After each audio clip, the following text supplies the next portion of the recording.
Vou entrar aqui também pelo celular, porque se meu computador cair, eu fico aqui pelo celular.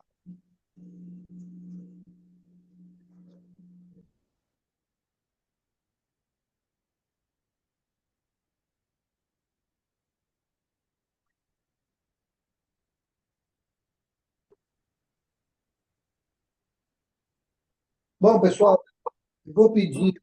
Opa, deixa eu fechar aqui. Eu vou pedir para que a gente não esqueça o, o áudio aberto, para não jogar ruído na sala, tá bom? Aí, quem quiser falar, é só levantar a mãozinha ou então abrir seu áudio e a gente toca. Então, por favor, Elaine, pode começar a ler para a gente. Para quem está chegando agora, né? Nós estamos no capítulo 11, no parágrafo que começa com somente nas ocasiões que. Vamos lá. Somente nas ocasiões que o bem público o exige. A não ser em obediência a esse imperativo, o governador vai semanalmente ao Ministério da Regeneração, que representa a zona de nosso lar, onde há maior número de perturbações, dada a sintonia de muitos dos seus abrigados com os irmãos do umbral. Numerosas multidões de espíritos desviados ali se encontram recolhidas. Aproveita ele, pois, as tardes de domingo, depois de orar com a cidade no grande templo da governadoria, para cooperar com os ministros da regeneração, atendendo-lhes os difíceis problemas de trabalho. Nesse mistério, priva-se às vezes de alegrias sagradas, amparando a desorientados e sofredores. Ok. Então, veja bem, a gente já comentou isso algumas vezes, né? Até lá na rádio a gente cita isso, né? O prazer e a alegria dos irmãos espirituais superiores é fazer o bem, né? Então, para eles, a mudança de atividades na continuidade da prática do bem é que faz com que haja revitalização, fortalecimento, alegria de servir, né? Então, enquanto, né, acho que quem está falando aqui é o Lísias, né, ou o André Luiz, enquanto eles estão citando, acho que é o Lísias que está falando para o André, né? É o Lísias.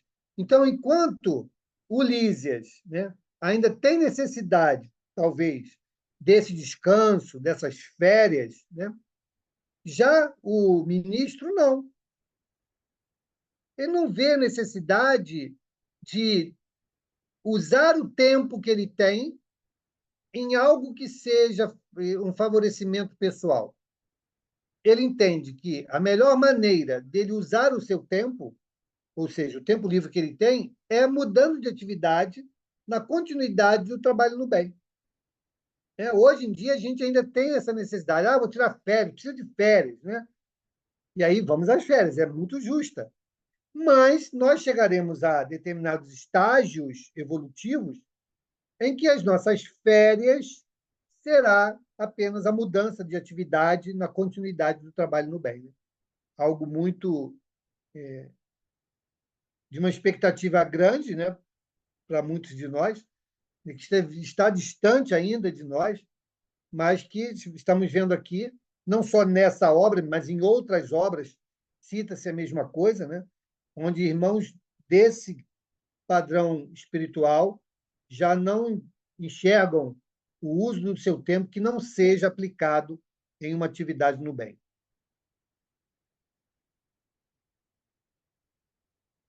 Pois não, Carlos? Mauro, além dessa explanação do Lisa, eu notei que a atitude do governador, né? Porque esse ministério, quando era departamento, era o que dava mais problema, era o mais reticente à mudança. Uhum. Então ele dá o exemplo, indo lá de vez em quando auxiliar aqueles que têm mais dificuldade no trabalho lá, né? Exatamente. É aquela fala de Jesus, né? Ele veio para os doentes. Então, é aí que nós temos que empreender esforço. É muito fácil nós estarmos vinculados a grupo de pessoas que não nos trazem nenhum problema, que não nos desafiam em nada. Qual o esforço? O mérito está na convivência com o grupo mais atritoso.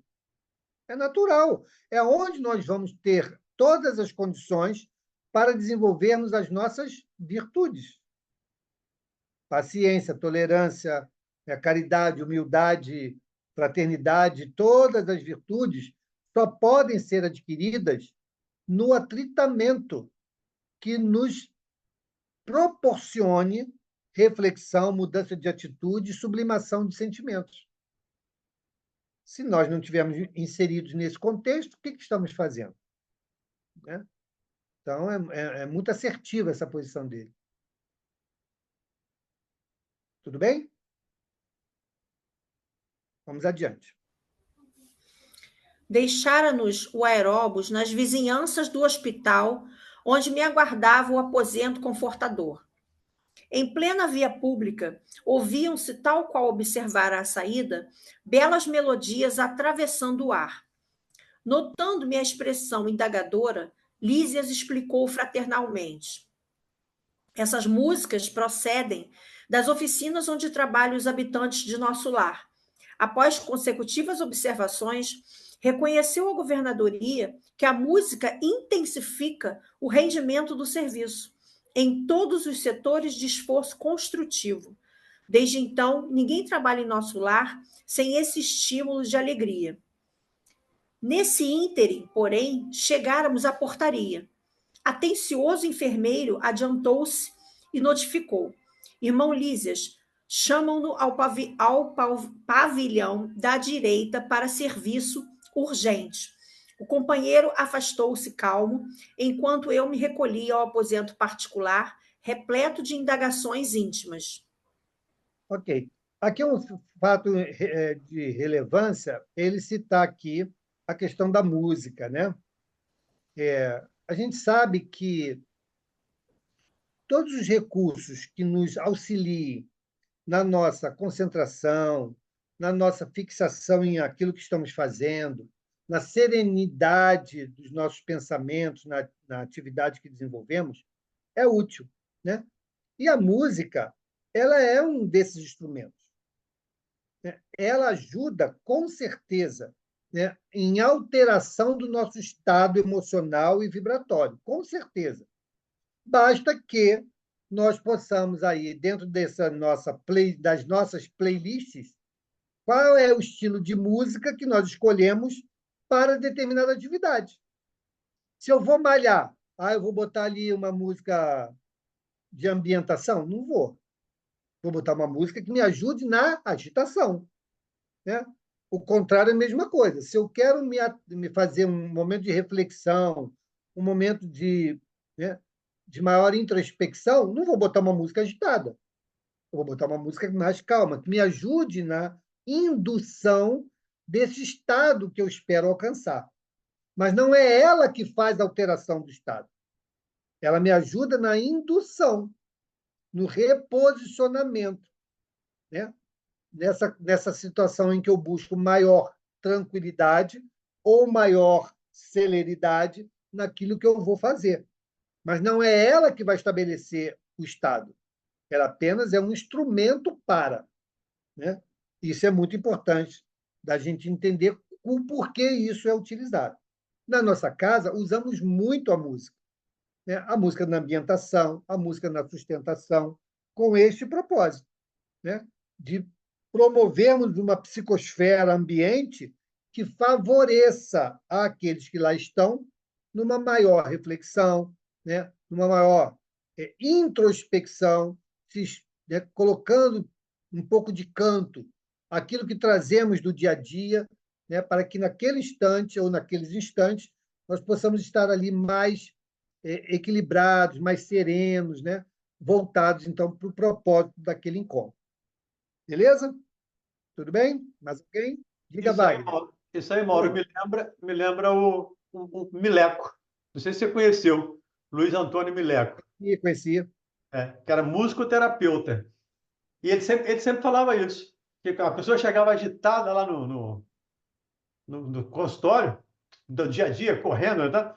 Aí um dia eu lembro que aí você bota a música bem suave. Não, eu boto um pauleira. Ele entra no ritmo, aí eu vou baixando devagarzinho para não mudá-lo de sintonia instantaneamente. Então, eu botava o rock pauleira para ir acelerando e depois ele ia desacelerando. Então, o processo dele é o que você está falando aí, né? Dependendo da situação, cada tipo de música para uma situação especial. E diga, Wagner. Nosso irmão Sérgio mandou para mim e para o Luiz, eu acho que foi ontem, um texto muito interessante a respeito da música, né? E André Luiz já vem nos relatando a questão da arte, principalmente a arte no sentido, não no sentido material, né? Mas no sentido mesmo de conexão com a espiritualidade. Porque para que a gente possa sentir e desenvolver o meio artístico, né, que todos nós temos dentro de um grau qualquer, a gente precisa desenvolver em nós a religiosidade, né? Porque a arte está muito ligada ao desenvolvimento do ser, porque ela fala diretamente com os sentimentos, né? Então, ele coloca de uma forma muito clara, o Emmanuel, né? Coloca de uma forma muito clara essa questão da arte, e não está somente na questão da música, né? Está na poesia, tá no teatro, está em vários setores que demonstram essa vibração íntima, transformando em gestos, né? Transformando em notas musicais. Tudo está muito ligado ao sentimento. Então, quanto mais a gente se preocupar em desenvolver os nossos sentimentos, né? E a doutrina nos ajuda muito nisso, esse desenvolvimento, né? Para que a gente possa trabalhar os nossos sentimentos, a arte ela ajuda muito nesse viés, né? Não só a nível de nos motivar a trabalhar, né? A desenvolver cada dia mais, como também é uma forma de expressão do espírito. Então, no Consolador, Emmanuel fala muito sobre a arte, define o que é a verdadeira arte, né? Então, eu queria trazer esse ponto. Eu posso até depois disponibilizar, Mauro, no grupo, para que as pessoas possam também ter esse material, que é muito interessante, muito legal mesmo. Legal, bota lá no grupo que o pessoal recorre lá e faz a consulta. Obrigado, Wagner. Mais alguém? Vamos adiante. Capítulo 12, o umbral. Após receber tão valiosas elucidações, aguçava-se-me o desejo de intensificar a aquisição de conhecimentos relativos a diversos problemas que a palavra de Lísias sugeria. As referências a espíritos do umbral mordiam-me a curiosidade. A ausência de preparação religiosa no mundo dá motivo a dolorosas perturbações. O que seria o umbral? Conhecia apenas a ideia do inferno e do purgatório, através dos sermões ouvidos nas cerimônias católico-romanas, a que assistira, obedecendo a preceitos protocolares. Desse umbral, porém, nunca tivera notícias. Ok. Então, veja aqui que ele está trazendo a impressão que ele conheceu sobre o que poderia ser a representação desse umbral. Como ele só tinha conhecido, muito en passant também, a referência que a Igreja Católica havia passado, para ele era céu e inferno. E é o que ele está dizendo aqui. Esse umbral, né, protocolar, dogmático, né, ele só tinha ouvido falar, mas não tinha vivido, né? Então, veja como o nosso estado no mundo espiritual ele vai refletir muito aquilo que nós construímos como convicção. né? A Clara Nunes, quando desencarnou, o que ela encontrou lá? A representação dos guias, né? Daquilo que ela acreditava. Os irmãos ateus, né? Vão encontrar o quê? O materialista. Nada. Se ele quer nada, vai encontrar o nada, né? Então, essa reentrada, esse retorno à vida espiritual, ela vai ser, sim, muito impactada de acordo com as convicções que nós construímos a cada nova encarnação, né? Então, aqui ele está retratando isso porque o que ele tinha era aquilo que ele conheceu, muito en passant, e é essa reflexão que ele está trazendo aqui para a gente.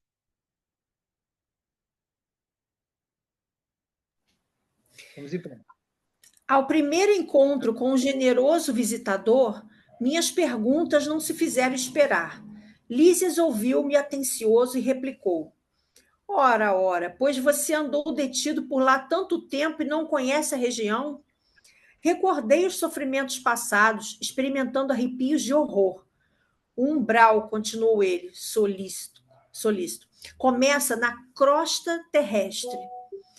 É a zona obscura de quantos no mundo não se resolveram atravessar as portas dos deveres sagrados a fim de cumpri-los, demorando-se no vale da indecisão ou no pântano dos erros numerosos.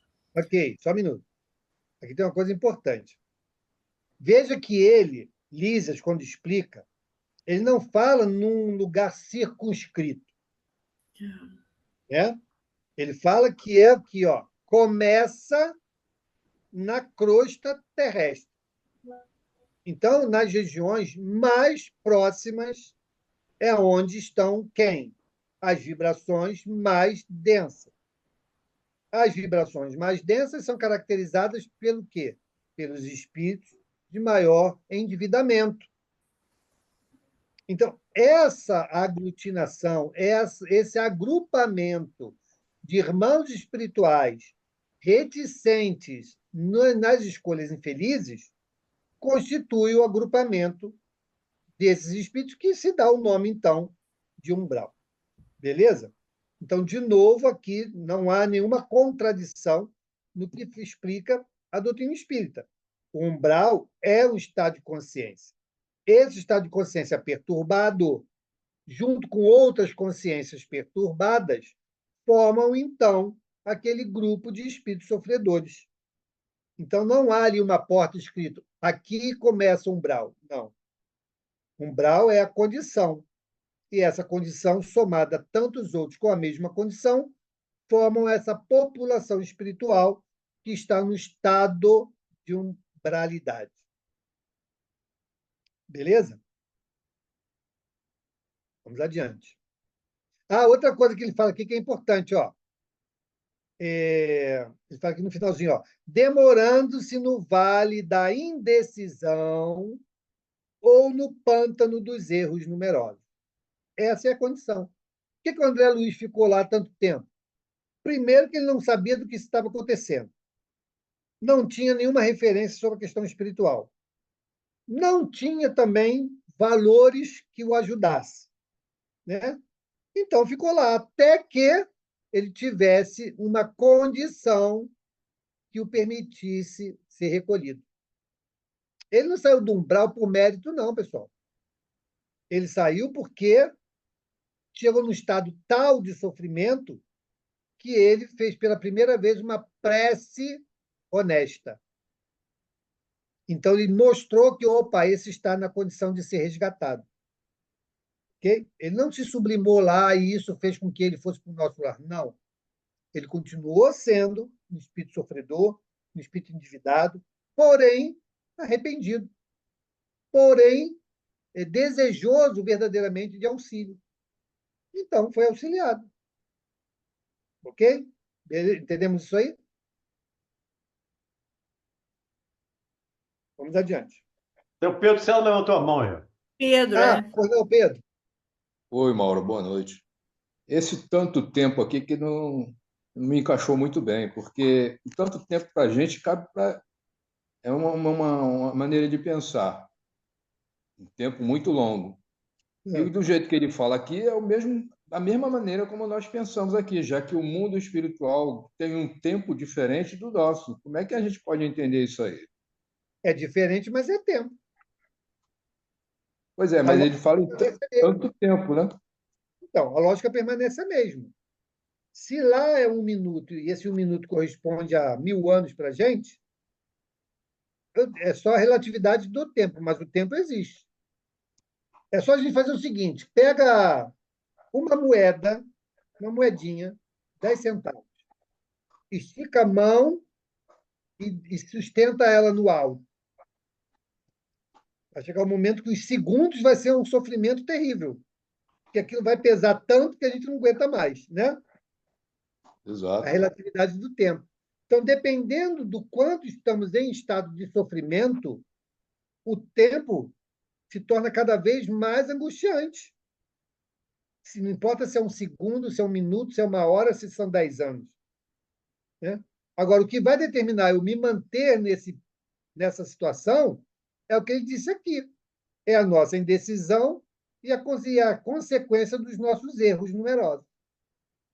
Isso é que vai determinar na espiritualidade um dos critérios, né, para a permanência nesse estado. Por isso que lá nas obras fundamentais nos diz o quê? Que o conhecimento que a doutrina espírita nos dá nos ajudará muito no retorno à vida espiritual, porque nós vamos, pelo menos, entender o que está acontecendo. Bom, primeiro entendimento: morri? Ah, morri. Então o corpo morreu. Se o corpo morreu, eu estou aqui, estou na espiritualidade. Qual é a situação à minha volta? Ah, de angústia, de sofrimento. Ih, eu estou vendo muita gente aqui assim, assado. Opa, peraí. Então eu, por algum motivo, estou inserido nesse contexto. O que eu preciso fazer? Orar. Então, vou orar. Vou pedir o auxílio. Eu sei que eu tenho um mentor espiritual, vou orar por ele. Eu sei que eu tenho pessoas que, porventura, querem meu bem, vou orar por eles. Vou orar por Jesus, vou pedir a Deus de forma honesta e vou fazer a minha parte. Não fui atendido ainda? Opa, o que eu posso fazer para melhorar essa situação aqui? Eu aprendi. O bem é o caminho. Então, vou fazer o bem. Vou fazer o bem. Quem tiver à minha volta, eu vou tentar ajudar de alguma maneira. Né? Aqui nós aprendemos que o esclarecimento é o melhor caminho para que nós possamos suplantar as nossas aflições. Então, vou buscar conhecimento, tanto para mim quanto para as pessoas que estiverem à minha volta. Já falei, quando chegar lá na minha situação lá de perturbação, eu espero que eu tenha lucidez, pelo menos, para assim, gente, vamos fazer aqui um culto, vamos nos reunir aqui, vamos cada um falar dos seus problemas, para que a gente possa entender o que está acontecendo e assim superar. Porque se você fizer o bem, mais rapidamente você vai sair daquela situação. Então, uma estratégia, né, inteligente para vencermos esse período conturbado. Né? Melhor fundar um centro espírita lá no Umbral. Ah, mas aí não dá, aí não depende de mim, não. Aí você vê o nosso lar, ó, quem é que mantém nosso lar? É o pessoal lá de cima. Né? Então tem que achar esse pessoal lá. Eu entendo também que essa referência que ele faz de tempo é muito o tempo nosso. O nosso lar é aqui, gente. Nosso lar é terra. Tá? É muito nosso tempo. Os 8 anos que ele ficou lá foram 8 períodos de 365 dias nossos. Para mim, eu entendo, pelo menos eu entendo assim, interpreto assim, essa passagem de tempo dele aqui. Ele está muito na terra, está ligado à terra aqui. Umbral e terra, está tudo junto. Junto e misturado. A referência é muito comum mesmo. Né? É. Você vê que até no relato da transição do dia é comum para eles. Sim, sim. Nasce o O sol nasce, o sol se põe. Está muito próximo deles ainda. Vamos lá. Quando o espírito reencarna, promete cumprir o programa de serviços do Pai. Entretanto, ao recapitular experiências no planeta, é muito difícil fazê-lo para só procurar o que lhe satisfaça ao egoísmo. Assim, é que mantidos são o mesmo ódio aos adversários e a mesma paixão pelos amigos. Tá aí, tá Mas vendo? Ó? Olha aí a dificuldade. Os erros numerosos que ele fala aqui, os pântanos dos erros numerosos, é exatamente isso daqui. Olha, a gente lá no plano espiritual, o nosso Lar 2 mostrou bem isso, né? No plano espiritual, nós estamos todos lá. Aí chega o momento do nosso planejamento reencarnatório. As reencarnações servem para o nosso adiantamento espiritual, né, de forma precípua, através do quê? Da correção dos nossos erros e das experiências que vamos, porventura, escolher, né, como novas oportunidades, e saímos bem disso. Né? Quem de nós, gente, na condição em que estamos, vai ver com tranquilidade que eu vou reencarnar e vou ter que conviver com um cara, né, ou que eu já não gosto, ou que ele me prejudicou, eu o prejudiquei? Quem, em sã consciência, na condição em que estamos, vai ver isso com naturalidade? Ninguém vê. Mas é necessário vivenciar. É o que ele fala aqui, os planos do pai é isso. Olha aqui, você precisa viver isto aqui. Chegou o momento em que vocês precisam se acertar daquilo que vocês viveram no passado. Ah, mas não, porque eu não quero. Não, olha só. Nós preservamos vocês desse encontro até hoje. Hoje, ambos têm condição de superar isso. E vocês vão reencarnar e vão precisar superar isso daí. Vamos ajudar.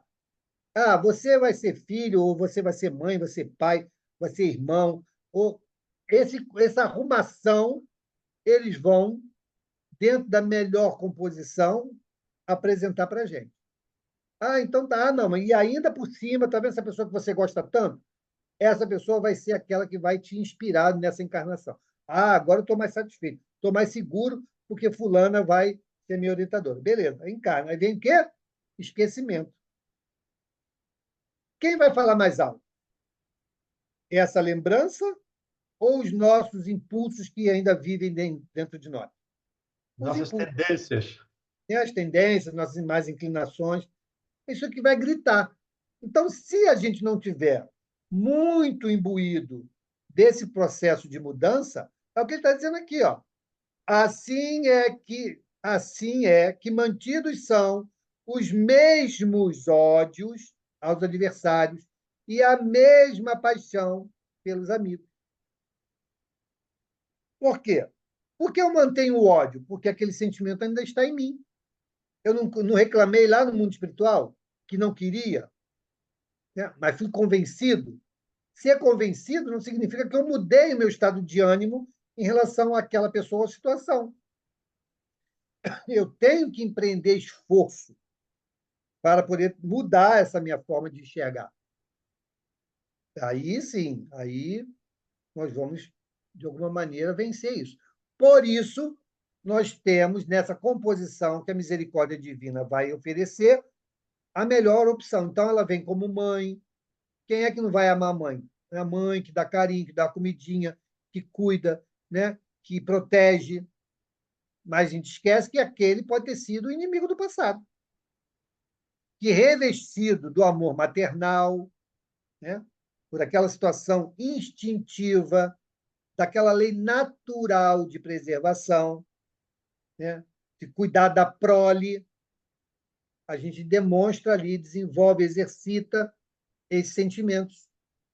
E aí é o momento em que o inimigo começa a desenvolver carinho, gratidão, respeito e até amor por aquele que no passado foi alguém que lhe prejudicou.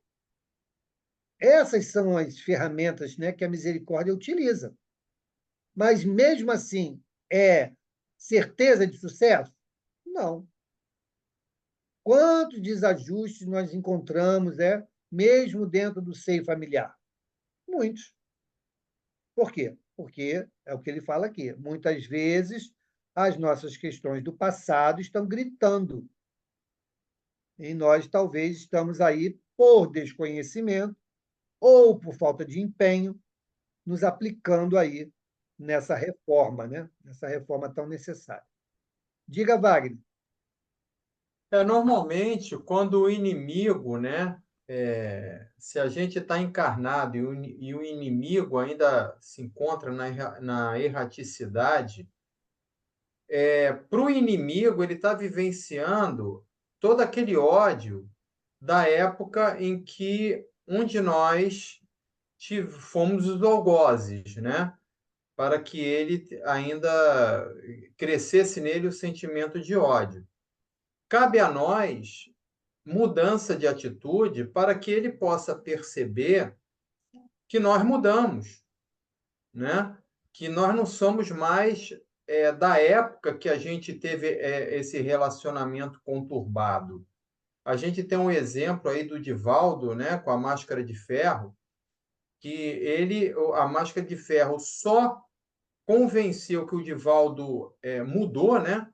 Não era mais aquele homem do passado, quando ele abraçou aquela criança que era a mãe, né? A mãe do Máscara de Ferro de outrora. Então, assim, são as nossas mudanças que vão definir, né, na prática, esse novo olhar, ou pelo menos vão ajudar a isso, porque depende também do outro, né? Perceber isso. Mas, de qualquer maneira, mudança de pensamento, mudança de atitude, a gente muda de vibração.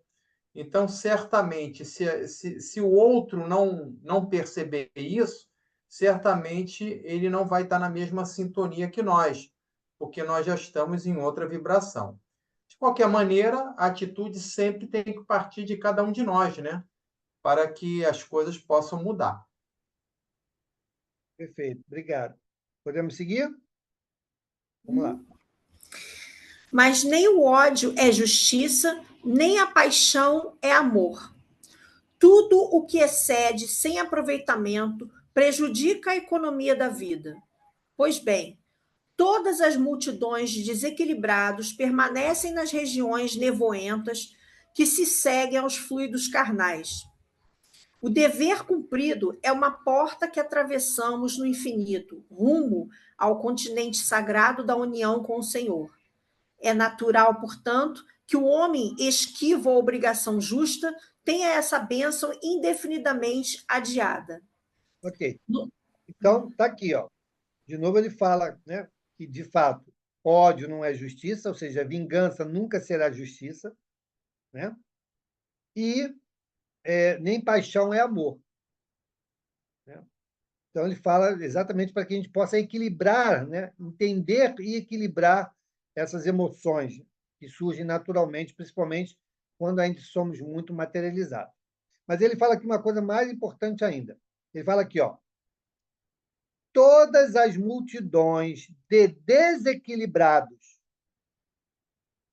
permanecem nas regiões nevoentas, que se seguem aos fluidos carnais. Opa! Então, significa que nós, encarnados, alimentamos também essas regiões.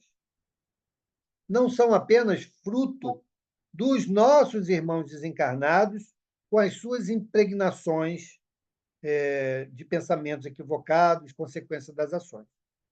Nós, enquanto encarnados, também colaboramos na manutenção dessas regiões, como ele chama aqui, nevoentas, né? Então, como fazemos isso, Mauro? Com os nossos pensamentos. Os nossos pensamentos alimentam essas regiões. E aí encontra-se a famosa sintonia. Né? Então, onde está o nosso coração, né? Lá está o espírito. Né? Então, nós temos que zelar por isso, desde já. Buscar nos afinizar com coisas mais equilibradas, edificantes. Por isso, nós temos aqui, somos chatos lá no grupo, quando alguém posta alguma coisa que não seja afinado com o propósito que nós estamos aqui lutando para implementar. Então, vamos botar coisas ali que sejam edificantes, que nos ajudem a ter um bom dia, a uma boa reflexão, né? Que a gente possa compartilhar com outras pessoas com o mesmo fim. Isso já é um exercício, né? Dentro da nossa casa, vamos cuidar daquilo que vamos assistir. É um exercício, porque os nossos hábitos, nossos costumes se concretizam, se solidificam assim, pela repetição, pelas escolhas de forma mais constante, corriqueiras, desta ou daquela forma de ver e de viver as situações. Como é que a sociedade muda? Não é com mudança de cultura, mudança de costumes? O que é a cultura? Não é a soma de hábitos comuns? Então, nós precisamos começar a mudar em nós, individualmente, e isso igual aquele filme A Corrente do Bem, né? Mostra exatamente isso. A criança tem uma atitude com alguém, aquela pessoa se sensibiliza com aquela atitude e vai ter atitude igual com outra pessoa, e assim vai contaminando. Se nós podemos ser contaminados com algo degradante, também podemos ser contaminados com algo edificante. É só uma questão de posicionamento, né? Ok. Vamos adiante? Notando-me a dificuldade para apreender todo o conteúdo do ensinamento, com vistas à minha quase total ignorância dos princípios espirituais, Lísias procurou tornar a lição mais clara. Imagine que cada um de nós, renascendo no planeta, somos portadores de um fato sujo para lavar no tanque da vida humana. Só Essa um roupa. minuto, Elaine. É o quê, Valdemir? Não, só eu estava com o som fechado. O fato aqui é terno, tá? É roupa. Ah, tá. Valeu. Não é um acontecimento. É. É a fatiota. Em Portugal, a gente fala não, terno, a gente fala fato. Então, Verdade. está na fatiota. Então, tá com terno sujo, vai ter que lavar a roupa. Roupa suja. Roupa suja, você lava em casa. Legal. Essa roupa imunda é o corpo causal, tecido por nossas mãos nas experiências anteriores. Compartilhando de novo as bênçãos da oportunidade terrestre, esquecemos, porém, o objetivo essencial. E ao invés de nos purificarmos pelo esforço da lavagem, manchamos-nos ainda mais, contraindo novos laços e encarcerando-nos a nós mesmos em verdadeira escravidão. Ok. Então, ele está dizendo aí como é o processo, né? Então, ele está mostrando aqui, as reencarnações elas servem para o nosso progresso. Porém, a gente acaba usando para cultivo ou formação de sofrimentos ainda maiores. E a gente diz assim, Mauro, como é que eu posso criar sofrimentos maiores se o espírito não retrograda? Ora, claro que ele não retrograda. Eu não vou sair do meu estado atual e vou voltar a ser primitivo, não vai. Mas naquilo que eu não avancei, eu posso me prejudicar cada vez mais, né? Então, se eu não conseguir melhorar, por exemplo, no egoísmo, eu posso ser cada vez mais egoísta, né? Então, não estou andando para trás. Eu estou estagnado no ponto que eu estou, só que me prejudicando mais ainda, de forma mais acentuada, naquele aspecto. Tá? Então, é isso que está dizendo aqui. Cada encarnação é para que a gente possa lavar essa roupa, né? essa vestimenta, a fim de que saiamos cada vez mais alvos dessas reencarnações. Né? Agora, quando não damos atenção a isso, vamos mantendo cada vez mais a sujidade. É processo nosso, né? Vamos lá. Ora, se ao voltarmos ao mundo procurávamos um meio de fugir à sujidade pelo desacordo de nossa situação com o meio elevado, como regressar a esse mesmo ambiente luminoso em piores condições? O umbral funciona, portanto, como região destinada a esgotamento de resíduos mentais, uma espécie de zona purgatorial onde se queima a prestações, o material deteriorado das ilusões que a criatura adquiriu por atacado, menosprezando o sublime ensejo de uma existência terrena. Aí, tá aí a explicação do Lísias, né? Do que seja isso. É uma região purgatorial, porque nós, pela nossa, naquele período, né, de autopunição, de desconhecimento, né, nós vamos ficar ali remoendo situações, a nossa consciência nos apontando as nossas faltas. Isso tudo nós vamos estar ali, naquele período ali, né, remoendo tudo isso. Muitas das vezes passamos isso dentro do próprio ambiente onde convivemos, na nossa casa física, né? Quantas e quantos casos temos aí? O pessoal retrata, aquela casa é mal assombrada. Né? Mal assombrada de quê? De pessoas que ali viveram e permanecem ali. Ali é a região purgatorial para eles. Né? E muitas das vezes nem purgatorial ainda é, porque eles ou não reconheceram que desencarnaram, ou desencarnaram e não estão arrependidos do que fizeram.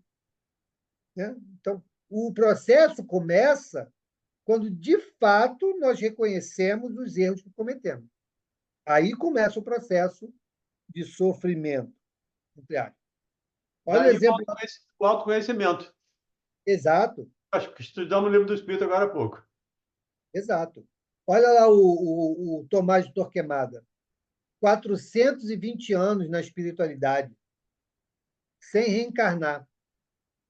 E estava de boa. Estava lá conduzindo um grupo de espíritos lá, sem remorso nenhum, tranquilão. Quando ele, então, é conduzido, é atraído, né, para a reunião de esclarecimento, reunião mediúnica, e começa ali, né, as discussões, os debates, os esclarecimentos, e ele, então, cai em si do erro que tinha cometido, começa o período umbralino dele. Purgação. Purgação, exatamente. Então, veja como, de fato, tudo está em nossa consciência. É ela que vai ser a determinante para que nós sejamos mais ou menos afetados daquilo que fizemos. Né? Diga, Carlos. Podendo dar um exemplo, então, explicar um pouco melhor o que ele queria dizer com esgotamento de resíduos mentais? O esgotamento é esvaziamento. Resíduos mentais são aquelas situações, lembranças, culpas, remorsos, né, que alimentamos daquilo que fizemos. E como é que isso vai sendo esgotado? Vai sendo esgotado por meio de esclarecimentos, seja na mesa mediúnica, seja através de auxiliares no plano espiritual, né, fazendo com que ele possa compreender o resultado daquilo que ele fez, ele se convença e admita que precisa de ajuda para sair daquele quadro. Tudo isso faz parte, são recursos para esse esgotamento, ou seja, esse esvaziamento dessa carga de culpa, né, que nós arrastamos e que é o grande impedimento para que a gente possa seguir em frente. Aí, Carlos, eu me lembrei aqui da imagem do copo com água suja. Copo, meio copo com água suja, água cheia de lama. Você bota um fiozinho de água limpa caindo ali dentro. Depois de algum tempo, só tem água limpa. Então, a água suja foi transformada, foi eliminada, foi tirada dali. Tirar os resíduos mentais que nós temos. Nós alimentamos o umbral. Nós, encarnados, alimentamos o umbral com o nosso pensamento. Eu não sei se você leu Nas Fronteiras da Loucura, mas o Manuel Filomeno de Miranda, né, nos mostra isso. As imagens que nós mandamos para o plano espiritual. Imagens mentais. As nossas formas de pensamento. Que é um verdadeiro alimento para os nossos irmãos desequilibrados, ainda ignorantes. E a gente coopera muito com o umbral. Vale até a pena a gente dar uma lida nesse livro, até para se vigiar um pouco mais nos nossos pensamentos, nos nossos sentimentos. Diga, Pedro. Lisa está falando aqui que o umbral funciona, portanto, como região. Então, não é uma região, é como região, né? É como uma região, exatamente. Está tentando fazer Não um é uma paralelo, região. para que a gente entenda. Não é uma região circunscrita, é como se fosse uma região. E qual é essa região? É essa mais próxima da crosta que ele já descreveu lá em cima. Perfeito. Diga, Sandrinha. Uma coisa que me veio agora na cabeça, que eu não sei se procede, mas me veio uma coisa na cabeça assim, à medida que a gente vai se tornando mais consciente dos detalhes de uma experiência, seja ela, na maioria das vezes, as doloridas, né? E a da sua participação no consentimento daquilo, mais dor você sente, né? Eu vejo isso porque no momento em que eu começo a ver o que acontece, vou dar um exemplo aqui com o nosso país, eu começo a sentir mais dor do que eu sentia, porque eu estou me tornando mais consciente do que eu estava. E eu consigo perceber como eu era inconsciente, porque eu sei do que era a cegueira e o que eu me torno consciente agora. E aí dói mais. Então, por isso que eu agora entendi, e também não sei se entendi bem, a questão começa agora aquilo que você fala, entre aspas, com o dedinho, né? A sensação umbralina. Porque aí começa o umbralino, porque você começa a não ter que conviver com aquilo que você já não sente mais, a ter que compreender aquilo que os outros ainda não chegaram a essa sensação e ter que perdoar, vamos dizer, aquilo que o outro ainda não parou de alimentar, que a gente mesmo, você mesmo disse e falou muito bem, né? Não tinha pensado nisso. A gente alimenta o umbral, né? Então, me parece que isso, quanto mais consciência se tem, parece que começa agora a nossa zona umbralina, porque você começa a sentir a ser ferido, não no sentido de ferimento, mas no sentido de ser tocado pela ignorância, né? Alheia e sua mesmo, na qual você colhe ainda os frutos, né? É, essa questão que você trouxe, essa reflexão, nós precisamos só separar dois momentos. O primeiro, que é o eu. Quando a gente fala de umbral, é eu com as minhas ações. Eu não vou sofrer nada no umbral por uma ação de terceiro contra mim.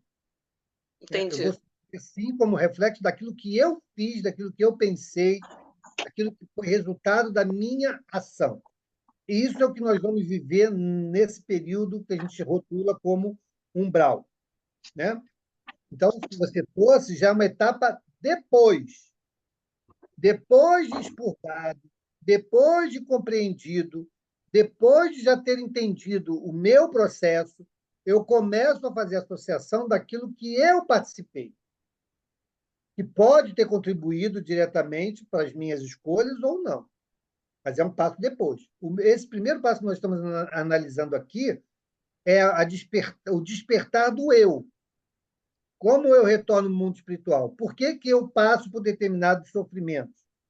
Esse sofrimento que eu passo inicialmente, que a gente rotula como estando no estado de umbralidade, é reflexo da minha consciência me apontando aquilo que eu fiz de errado, e eu deveria ter feito e não fiz. Né? Então, esse é o processo que ele chama aqui purgo. Então, por favor, Mauro, assim, me elucida melhor aonde que está o erro do meu pensamento. Não, o seu pensamento está misturado com essas duas coisas que não estarão juntas. Nesse primeiro momento que a gente chama aqui, que ele descreve aqui nesse período de expurgo, sou eu no reflexo das minhas ações. Sim, Você trouxe uma fala, a questão do nosso governo, que eu entendia de um jeito, passei a olhar de outro, e em função sim. dessa mudança de olhar, eu começo a sofrer. Não, eu começo a entender essa situação após eu ter feito a minha reflexão íntima. O que o outro fez, se não importa se é institucional ou não, o que o outro fez, isso não é o que vai impactar na minha situação no umbral. Agora, o que eu fiz diante daquilo que eu fui estimulado, isso eu vou responder. Entendeu? Então, meu sofrimento Ah, tá. Agora eu não entendi. começa pelas minhas reflexões do que eu. Entendi. Eu Vê se é mais ou menos isso. Eu estou com dificuldade de entender, por isso eu estou insistindo, né? No caso da situação umbralina, né? Do estágio umbralino. Eu sou responsável pelos meus atos e se eu despertei. Porém, aquele que compõe essa região, esse grupamento, se ele não despertou e ele não se acordou, significa que isso não me toca. É isso? não. Mesmo eu estando numa região onde permeia toda, é mesmo? Sim, Seria como aqui, exatamente como aqui. exatamente. Porque se eu não me incomodo com aquilo que eu faço, aquilo não é um problema. Certo, entendi, Né? entendi. Agora, se eu mudo de posição, né? E caramba, agora eu entendo que não tinha que ter feito tanta coisa. Aí você começa, cara, aquilo que eu fiz com a Sandra, aquilo que eu fiz com o Valdemir, aquilo que eu fiz com. Aí eu começo. Aí o processo de expurgo. Ah, então essa consciência que eu estava me referindo como exemplo, colocando o nosso país ou outros exemplos, outro poderia colocar, seria o expurgo. Seria o expurgo da sua reflexão O diante expurgo. daquilo que você fez naquele cenário. Ah, tá. Por exemplo, o fato de eu ter uma ideologia contrária à vigente no passado. Não, aliás, semelhante à vigente no presente. Eu não estava acordada que eu estava dormindo naquele passado. No momento que eu acordo agora no presente, eu deixo de querer participar de coisas que não são mais para mim engraçadinhas. Exato. Mas isso já é uma mudança de atitude. O que vai, de fato, nos incomodar? O que eu fiz quando eu pensava que estava certo. Certo, a lei da Aquilo que eu casualidade. fiz, aquilo Uhum. que eu fiz, se eu prejudiquei alguém, isso virá no momento do expurgo. E quantas vezes eu bloqueei ou levei pessoas a terem o Isso, mesmo pensamento que eu, entendi. isso. Entendeu? Por isso que sem a caridade não há salvação, Salvação. porque você ajuda o irmão a se elevar a nível de consciência, né? Exatamente. Seja ele desencarnado ou não. Entendi. Exatamente. Tá? Tá, obrigado. Nada. Diga, Angélica. Liga o som, Angélica. Tá. Mauro, quer dizer, o que eu estou tentando entender aqui, eu posso desencarnar com todas as sujidades as quais eu trouxe no meu reencarne e deveria ter corrigido? Eu posso sair daqui prepotente, orgulhosa, tudo que eu tinha que ter corrigido, eu posso sair daqui desse jeito, Pode. sem ter corrigido absolutamente nada. Pode. Sim. E saindo daqui assim, eu fico no umbral até expurgar tudo isso, ou chega num momento que pode vir alguém e me socorrer para que eu possa ter outra oportunidade para tentar corrigir. Mas a oportunidade você vai ter sempre. Olha Estou só. falando desencarnada já. Então, olha só. Olha só. Estou lá no umbral. Você estava lá você estava no umbral. E aí você vai reencarnar. Não precisa sair do umbral para reencarnar. Você Ah, vai entrar no estado no momento de reencarnar. Não tem lá o livro dos Espíritos nos fala que existem reencarnações compulsórias? uhum, O espírito nem sabe que desencarnou, já está reencarnando? sim, mas eu pensava que o compulsório é assim, você tem que ir, vai. Porque como o André Luiz fala que saiu do umbral, foi Mas o retirado caso do dele, umbral, mas o caso é. dele conta nessas etapas, né? Então eu posso ficar lá com as mesmas Pode, sujidades, como ele fala aqui, insistindo no erro, sim, e com isso também passando as vibrações para cá. pode. Ué, se ele não mudou de atitude, mas a Uhum. misericórdia divina sabe que o único caminho para que ele saia desse quadro é reencarnando. E aí vai reencarnando. O Valdenino conta o caso aí da pessoa que teve 9 encarnações, né, Valdenino, para vencer o ciúme. Então, quer dizer, tem que ficar, para mim, eu quero ficar claro, não precisa, eu não saio necessariamente do umbral para reencarnar. Então, se eu sou um espírito que estava no umbral e reencarnei, é um espírito complicado, né? Que eu não Sim, gente, consegui olha só. ainda me Umbral, depurar umbral é um estado de espírito. de consciência. Consciência. Onde eu estiver, se eu não tiver mudado meu estado de consciência, eu estarei nessa situação. Mas nós Hum, precisamos reencarnar. Precisamos. É uma necessidade. Então, a gente pode até nem ter consciência disso. Nós vamos entrar no processo reencarnatório. Porque esse é o processo da misericórdia divina para no nosso auxílio. E aí você, dependendo dessa gravidade da sua intenção, você pode ter uma encarnação bastante complicada. Né? Você pode ter uma reencarnação, por exemplo, com um corpo extremamente limitado, mas você vai reencarnar.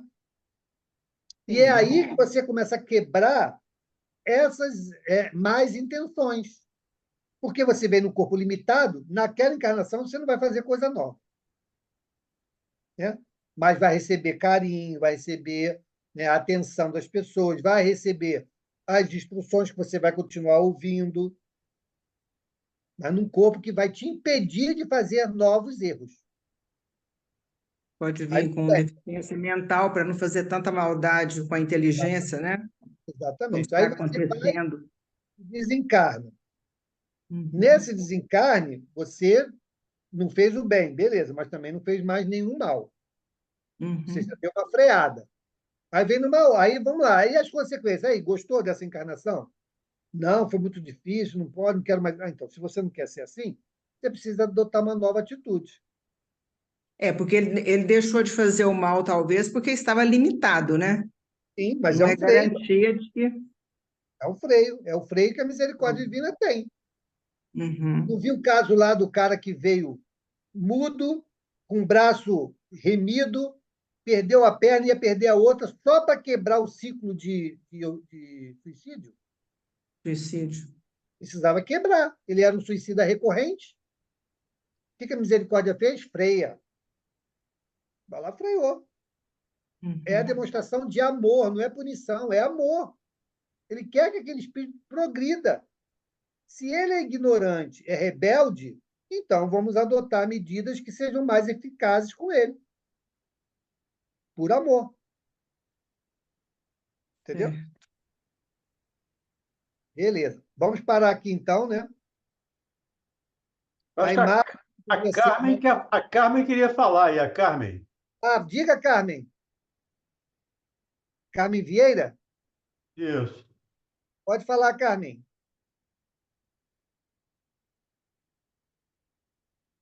Acho que ela está conseguindo ligar. Deixa eu ver se eu consigo desmutar ela aqui. Não consigo. Ela que fechou, eu não consigo abrir. Carmen, se quiser, escreve aqui no chat.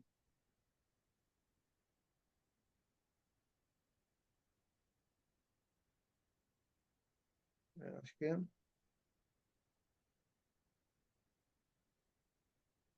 Enquanto a Carmen volta, lembrando aqui a fala da Angélica, né, nós estamos num período em que até essas reencarnações compulsórias começam a ficar difícil. Né? é o período de exílio. Quem não se voltou para o bem, ou quem não está se voltando para o bem, vai ser convidado a sair do festim de bodas. Quem não estiver usando a Oi. túnica social, vai ser convidado. Oi, Carmen. Karen, pode falar. Então, ela perguntou se quando a gente desencarna, levando o nosso orgulho, tudo isso, se a gente, por exemplo, se tem algum lugar, né, isso que eu entendi, que a gente vai ser levado ou vai ficar para ir trabalhando isso na gente, né? Que eu acho que foi isso que ela entendeu. Acho que você não respondeu isso, assim, não ficou claro para mim. Você disse que só a reencarnação seria um lugar Não, que a gente poderia continuar trabalhando essas deficiências na gente. A não, gente não. vai para o umbral, né? Lá a gente desperta e vê que isso a gente traz essas coisas, isso nos incomoda. E como é que a gente trabalha no plano espiritual isso em nós? Sem ser só tem que reencarnar. Isso que eu queria também entender. Não, veja bem, eu não falei que é só quando tiver que encarnar. A dúvida dela foi se ela precisa sair desse estado de umbralidade para poder entrar no processo reencarnatório. Ou seja, se eu tenho que sair dali para uma colônia, e lá na colônia, então, que eu sou conduzido à reencarnação. E foi essa a dúvida da Angélica. E eu falei Entendi. que não necessariamente, que todos nós Sim. precisamos reencarnar. Agora, se no plano espiritual eu entro numa condição em que eu possa já refletir sobre aquilo que eu fiz, né? Aí eu já estou em outra condição, e aí eu posso estar recolhido a uma colônia, onde lá eu vou fazer uma série de outras coisas, aguardando o processo reencarnatório. Então, eu já saí inicialmente desse processo de expurgo e já estou no estado de reflexão, de projeção para a nova encarnação. André Luiz. Caso do André Isso, Luiz. isso. Entendi. Agora eu entendi perfeitamente. Muito obrigada, viu? Nada, Estou gostando demais dessa forma de estudar. Muito obrigada. Bom, nada. E a Patrícia fez uma pergunta aí sobre o tempo de duração no umbral. De algumas horas, alguns séculos. Vai depender de cada um. Exatamente. É Não só uma tem... passagem, pode ficar 500 anos. Tranquilo. E olha só, e inclusive a forma como o planeta está passando pela transformação para o mundo de regeneração, os umbrais foram esvaziados, né? A gente recebeu essa informação. Por isso que a gente está vendo tanta coisa assim muito absurda, né? Está todo mundo aqui, né? Inclusive em grupo de estudo. Todo mundo fazendo grupo de estudos. Agora, Mauro, foi muito interessante essa pergunta, esse questionamento da Angélica, né? Porque a gente sempre fala nas colônias espirituais, existe um lugar apropriado, se não me falha a memória, seria o Ministério da Reencarnação, no nosso lar. Existe nessas colônias um ministério, um local específico, né? Para fazer o trabalho da reencarnação. Então, foi muito importante, porque, como você falou, né? Não é sair do umbral que a gente vai para uma colônia específica para fazer todo esse trabalho, né? Para reencarnarmos. No próprio umbral mesmo, dependendo da situação, a gente vai fazer todo o processo da reencarnação, né? Carmen, você quer complementar? Oi? A Carmen? Não. Então, você queria complementar alguma coisa? Não, não. Tá. Então, essa questão da reencarnação, nós não temos muitas informações de como é o processo, né? Sabemos, de forma bem macro, como ocorre.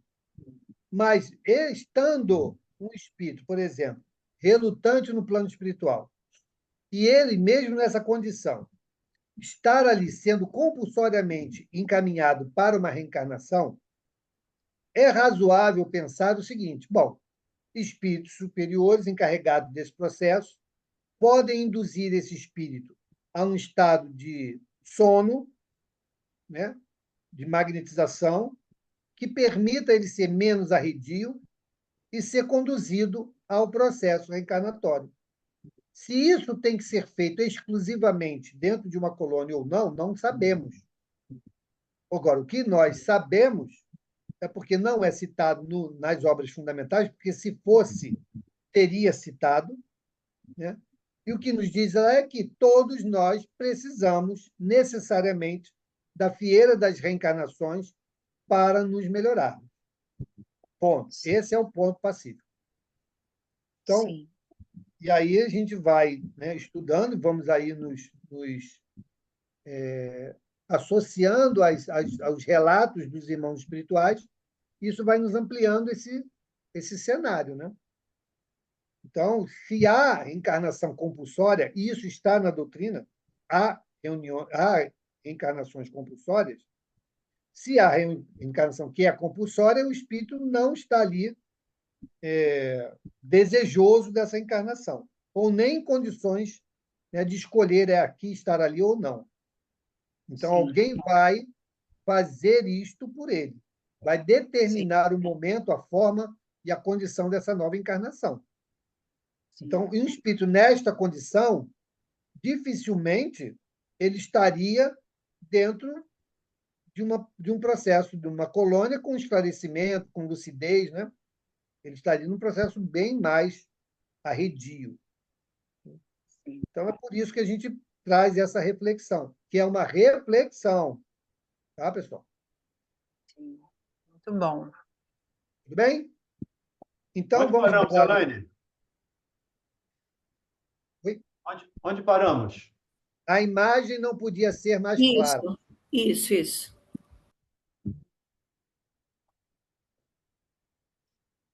E aí vamos encerrar o nosso estudo. Vamos fazer a nossa prece. Vamos pedir. Carmen Vieira, você pode fazer a nossa prece, querida? Posso sim, meu irmão. Por favor. Pode ser. Senhor Jesus, nós aqui reunidos nesse momento tão importante, queremos vos agradecer, eu especialmente, por encontrar nosso irmão Mauro, que está hoje aqui inserido nesse grupo de estudo que nos esclarece tão bem. Muito obrigada, Senhor.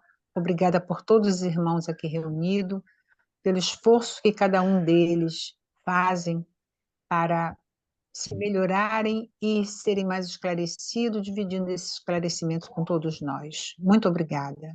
Graças a Deus. Graças a Deus. E bom. Gente, um beijo grande. Amanhã estaremos aqui no nosso estudo